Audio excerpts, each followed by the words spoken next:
আসসালামু আলাইকুম এভরিওয়ান। তাফান্নুম ওয়ার্ল্ডে আপনাদের সবাইকে স্বাগতম। আরো একটি নতুন ভিডিও নিয়ে চলে আসলাম। গতকাল রাতের কিছু ভাত ছিল, তো ভাবলাম এগুলো কি করা যায়। অবশ্যই আমি এগুলো নষ্ট করবো না, এগুলো দিয়ে আজকে সকালের একটি ব্রেকফাস্ট বানিয়ে আমরা খাবো। তো ভাবতে ভাবতেই পেঁয়াজ, বাসায় কাঁচামরিচ ছিল না, তো শুকনো মরিচ আর পেঁয়াজ কুচি করে নিয়েছি। প্যানে একটু তেল দিয়ে এরপর পেঁয়াজ মরিচগুলোকে ভালোভাবে ভেজে নিলাম।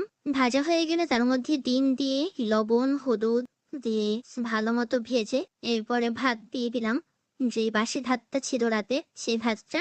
এরপর ভালো মতো মিক্স করে তার মধ্যে ম্যাগি মশলা, যেটা সেই ম্যাগি মশলা থেকে 1/2 চামচ পরিমাণ ম্যাগি মশলা তার মধ্যে দিয়ে ভালো মতো নেড়ে চেড়ে রেডি হয়ে গেল আমাদের সকালের একটি মজাদার নাস্তা।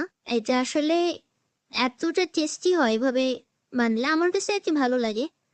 আপনাদের কাছে কেমন লাগবে জানি না, চেষ্টা করে দেখতে পারেন, হয়তো ভালো লাগবে।